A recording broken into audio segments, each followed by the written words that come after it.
صل على محمد وآل محمد وعجل. اعوذ باللہ من الشیطان الرجیم. بسم اللہ الرحمن الرحیم.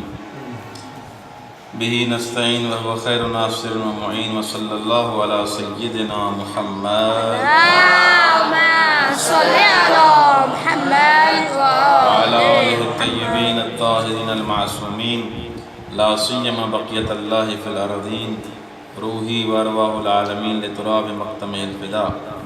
اما بعد فقد قال اللہ تبارک و تعالی فی کلامہ المجید وقولہ الحق وهو اصدق القائلین. بسم اللہ الرحمن الرحیم. یا ایہا الناس اتقوا ربکم الذی خلقکم من نفس واحدہ وخلق منها زوجها وبث منهما رجالا كثيرا ونساء واتقوا الله الذي تساءلون به والارحام ان الله كان عليكم رقيبا. صلوات. اللهم صل على محمد وآل محمد. سورہ نساء کی آیت نمبر 1 کے بارے میں آج کچھ عرائض پیش کرنے ہیں.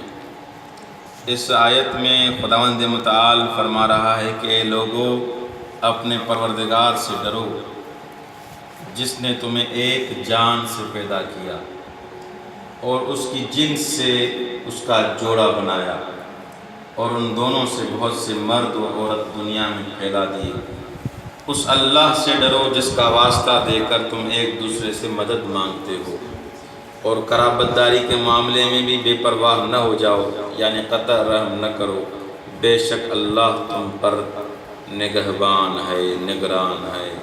صلوات اور محمد والے. اللهم صل على محمد وآل محمد. اس آیت میں کچھ چیزیں بیان کی گئی ہیں. اس میں ایک یہ ہے کہ انسان کی خلقت کیسے ہوئی, انسان کو کیسے پیدا کیا گیا, کب سے انسان کی خلقت ہے, کہاں سے شروع ہوئی.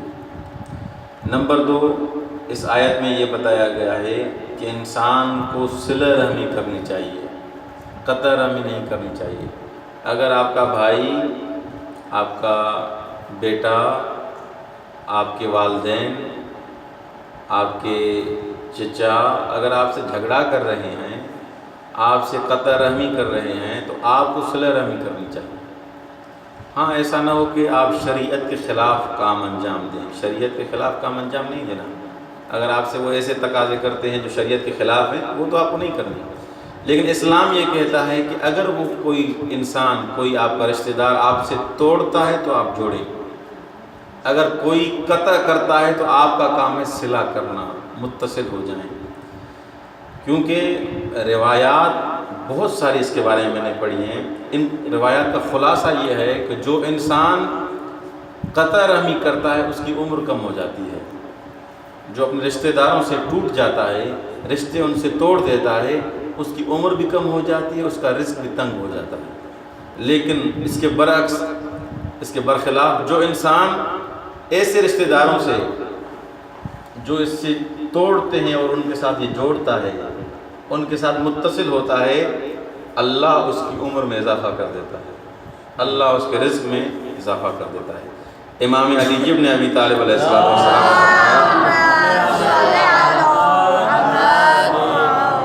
فرماتے ہیں صلہ رحمی کرو. آپ کو یہ نہیں کہہ رہے کہ آپ ان کو پیسے دیں, آپ ان کو خوراک دیں, آپ ان کو کھجور دیں, ان کو گندم دیں, ان کو چاول دیں. مولا یہ نہیں فرما رہے. مولا فرما رہے ہیں صلہ رحمی کرو ولو ان کے سلام کرنے تک. آپ ان کو سلام کر دیں, کبھی کبھی آپ ان کو فون کر دیں, السلام علیکم, کیا حال ہے, کیسے ہیں, بچے ٹھیک ہیں, آپ کی طبیعت کیسی ہے, کیسے روزگار چل رہا ہے, کیسے کاروبار چل رہا ہے. اتنا کرنا بھی صلہ رحمی ہے. یعنی ایسے نہیں کہ آپ رشتہ داروں کو سالوں سال بھلا دیں, مہینوں کے مہینے بھلا دیں. آپ 3 سال گزر جائیں, مہینے گزر جائیں, آپ کو نہ اپنے انکل کا پتہ ہے, نہ باپ کا پتہ ہے, نہ ماں کا پتہ ہے, کہاں رہ رہے ہیں, بھائی کیا کر رہا ہے, اس کی زندگی کیسے گزر رہی ہے, گزر بھی رہی ہے, نہیں گزر رہی, مشکل گزر رہی ہے, آسان گزر رہی ہے.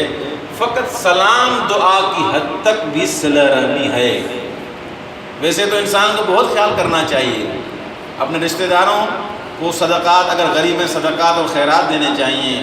اگر رشتہ دار اگر بہت تنگ دست ہیں، اگر خمس کے مستحق ہیں، سید ہیں تو اس کو خمس دینا چاہیے. اگر غیر سید ہیں تو زکوٰۃ دینی چاہیے، ان کو زکوٰۃ و خمس دینا چاہیے. سب سے پہلے رشتہ داروں کا خیال کرے انسان، اگر غریب ہیں مسکین ہیں، اس کے بعد دوسروں کا مرحلہ آتا ہے. اتنا روایات میں تاکید ہے کہ آپ رشتہ داروں کا خیال کریں.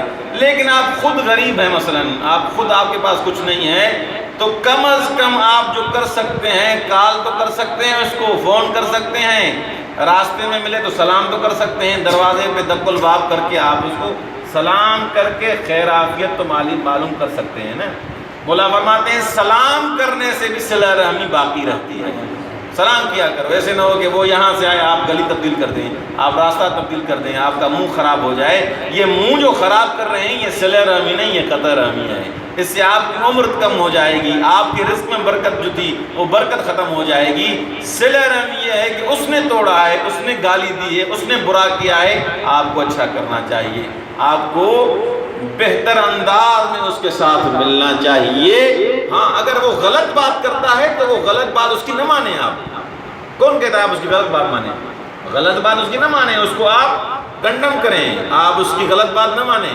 لیکن جو اسلام نے ہمیں حکم دیا ہے آپ بالکل توڑ دیں، اس کے ساتھ رشتہ ہی ختم کر دیں، سلام دعائی ختم کر دیں، آنا جانا ہی ختم کر دیں. اس کا اسلام نے قطعا نفی کی ہے.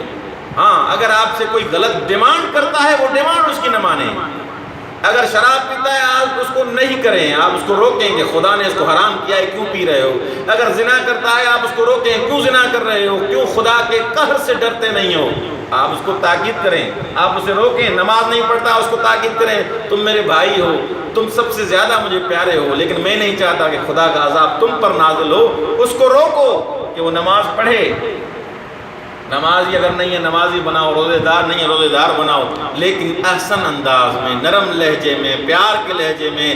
گفتگو آپ کی لین ہونی چاہیے، نرم ہونی چاہیے، لیکن توڑنا اسلام نے نہیں سکھایا، اسلام نے جوڑنا سکھایا ہے. صلوات بر محمد و آل محمد.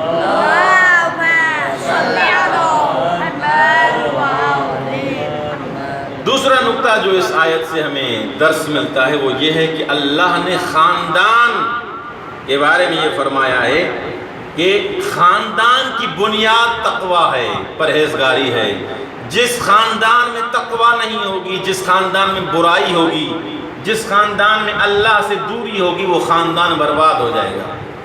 یہ یاد کریں، خاندانوں کی بنیاد، خاندانوں کی تعمیر، خاندانوں کا باقی رہنا کس چیز سے ہے؟ تقویٰ اور پرہیزگاری سے ہے.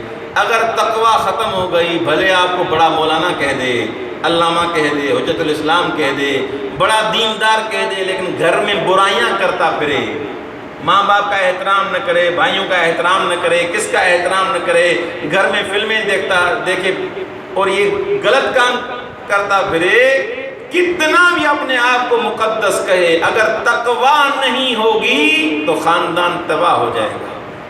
خاندان کی ابتدا اور انتہا اور اس کی تعمیر کس چیز پر ہے؟ تقویٰ پر ہے.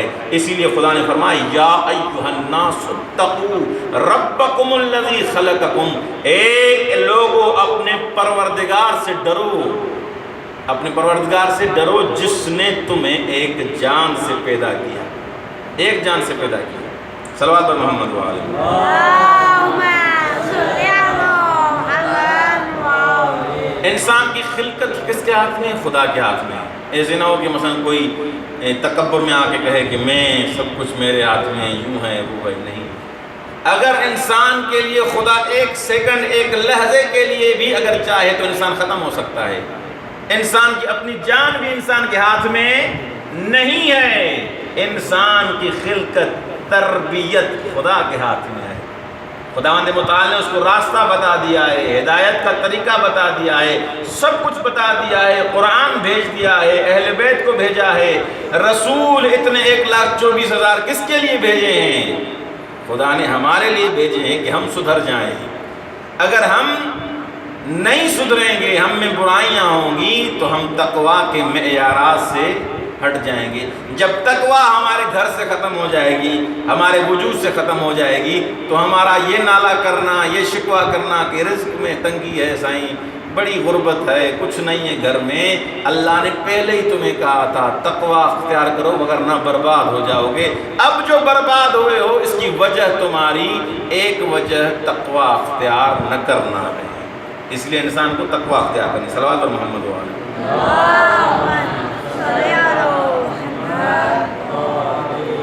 خلقکم من نفس واحدہ، دوسری بات جو اس آیت سے سمجھ میں آتی ہے کہ اللہ نے عورت کو مرد پر یا مرد کو عورت پر کوئی فضیلت نہیں دی۔ ایسے نہیں کہ مرد آ کے عورت کے سامنے کہے کہ میں تم سے بہتر ہوں، یا عورت آ کے کہے کہ میں تم سے بہتر ہوں، نہیں، نہ عورت مرد سے بہتر ہے نہ مرد عورت سے بہتر ہے، کوئی اسلام میں یہ کانسیپٹ نہیں ہے۔ خدا کے نزدیک مرد اور عورت کا مقام ایک ہے۔ اگر مرد میں تقویٰ ہے تو مرد بہتر ہے، اگر عورت میں تقویٰ ہے تو عورت بہتر ہے، اگر دونوں میں تقویٰ ہے تو خدا کے نزدیک دونوں بہتر ہیں۔ ایسے نہیں کہ خدا کے نزدیک مرد کے نمبر عورت سے زیادہ ہیں اور عورت کے نمبر کم ہیں، نہیں، ایسے نہیں ہے۔ خدا کے ہاں من نفس واحدہ، دونوں کے نمبر ایک جیسے ہیں۔ ہاں، ان نمبروں کو اگر برقرار رکھنا ہے، ان کو باقی رکھنا ہے، خدا کہتا ہے تقویٰ اختیار کرو۔ اگر مرد ہو تقویٰ نہیں تو جانور سے بدتر ہو، لیکن عورت میں اگر تقویٰ ہے تو یہ تو فرشتوں اور ملائکوں سے بھی افضل ہو جائے گی۔ تو اسی لیے نہ خداوند متعال عورت کو بہتر سمجھتا ہے مرد سے، نہ مرد کو عورت سے بہتر سمجھتا ہے، دونوں اللہ کے لیے اسلام میں کیا ہیں؟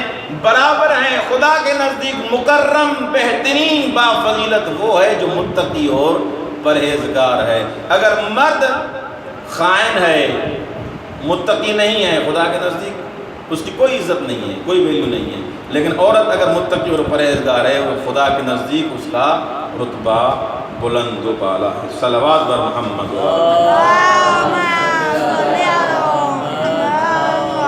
اس کے بعد آخری سوال اور اس کا جواب دے کے میں اپنا درس ختم کروں۔ سوال ہوتا ہے کہ حضرت آدم اور حوا کو تو اللہ نے پیدا کیا، حضرت آدم علیہ السلام، حضرت حوا علیہ السلام، دونوں کو تو خدا نے خلق کیا، ٹھیک ہے، ان کی اولاد ہوئی، حابیل قابیل، اولاد سنتے ہیں، ان کی اولاد ہوئی۔ اب سوال یہ ہے کہ آگے کیسے نسل بڑھی؟ سوال یہ ہے، ہمارے رشتے ہوتے ہیں، ماموں کی بیٹی، خالہ کی بیٹی، چچا کی بیٹی، انکل کی بیٹی، ایسے ہوتا ہے نا، اس کے ساتھ شادی ہوتی ہے، رشتہ جائز ہوتا ہے، انکل کی بیٹی سے میں نے اپنی بیٹی کی شادی کروا دی، ٹھیک ہے، کزن کی شادی آپس میں ہو گئی، کزنس کی ہو گئی، خالو مثلا، یہ سارے رشتے موجود ہوتے ہیں اور انسان شادی کر سکتا ہے۔ آج کل کے ماحول میں بڑے رشتے موجود ہیں، ہزاروں رشتے موجود ہیں، لیکن اس دور میں، جس دور میں فقط حضرت آدم اور حوا تھے اور اس کے بیٹے تھے، تو ان کے بیٹے ہی تھے نا، ان کے بیٹے تھے، تو ان کی آگے نسل کیسے بڑھی؟ ان کی، اب ان کا بیٹا شادی کرے گا تو اس کی اولاد ہوگی نا، دوسرا بیٹا شادی کرے گا تو اولاد ہوگی نا۔ اب حضرت آدم و حوا کو تو خلق کیا کس نے؟ خدا نے۔ ان کے تو بیٹے ہوئے حابیل قابیل، دوسری جو اولادیں ہوئیں، اب انہوں نے شادی کرے تو کس سے کرے؟ کیونکہ سب آپس میں کیا بنیں گے؟ بہن اور بھائی۔ کیا بنیں گے؟ بہن اور بھائی۔ کوئی کزن ہے نہیں، کوئی خالہ زاد ہے نہیں، کوئی ماموں زاد ہے نہیں، تو شادی کریں تو کس کے ساتھ کریں گے؟ نسل یہاں تک کیسے پہنچی؟ پٹنی تک، یہ شکر، یہ وہ سارا بھرا ہوا، یہ نسل پہنچی کیسے؟ اس کے بارے میں دو نظریات ہیں، وہ میں بیان کر کے اپنی تقریر ختم کروں گا۔ ایک نظریہ یہ ہے کہ اللہ نے جنت سے حوریں بھیجی اور ان کے ساتھ اس نے بھی شادی کی، اس نے بھی شادی کی، اس سے پھر نسل بڑھتی گئی، پھر تو ہو گیا کوئی۔ ایک نظریہ یہ ہے، لیکن اکثر مفسرین ہمارے بزرگان یہ کہتے ہیں کہ یہ قرآن کی نص کے خلاف ہے، قرآن کے معارف کے یہ خلاف ہے کہ حوریں آئیں اور ان کے ساتھ یہ حابیل و قابیل شادی کریں اور اس سے اولاد ہو، نہیں، ایسے نہیں ہوا۔ تو پھر کیا ہوا؟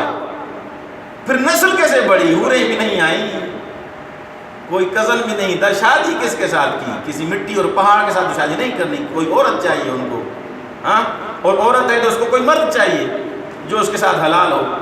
تو یہاں پر مفسر بزرگان یہ فرماتے ہیں کہ اس دور میں بھائی بہن ایک دوسرے پر حرام نہیں تھے. بھائی اور بہن کی شادی ہوئی، اس کے بعد اللہ نے بھائی اور بہن کی شادی حرام کر دی. پہلی دفعہ ان کی شادی آپس میں ہوئی، اس کے بعد اولاد ہوئی، اس کے بعد اللہ نے بھائی اور بہن کا میلاپ، یہ نکاح حرام قرار دے دیا. یہ اس ٹائم جائز تھا کیونکہ نسل شروع کرنی تھی. یہ اب جا کے یہ سارے جو قوانین ہیں شریعت کے یہ وہ اس حساب سے باقی ہیں.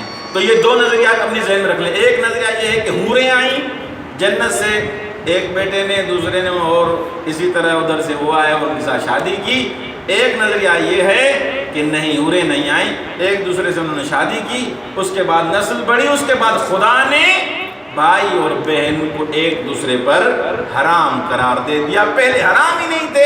جو ہم سوچیں، یہ ہم جو سوچتے ہیں کہ یہ کیسے کر دیا، بھائی یہ کیسے کر دیا، اس ٹائم بھی خدا تھا، اب بھی خدا ہے. پہلے بھی خدا نے جائز قرار دیا تھا، اب بھی خدا نے ناجائز قرار دیا ہے. خدا کی مرضی ہے جس کو جائز قرار دے، جو حکم دے. ہم تو فقط خدا کے حکم کے تابع ہیں، جیسے حکم کرے گا ویسے ہم مانیں گے. اب ہمیں اشکال کرنے کی، اعتراض کرنے کی کوئی بھی گنجائش نہیں ہے، کیونکہ خدا نے اگر کیا ہے تو صحیح کیا ہے. خداوند متعال ہمیں ان تعلیمات پر عمل کرنے کی توفیق عنایت فرمائے. السلام علیکم ورحمۃ اللہ وبرکاتہ.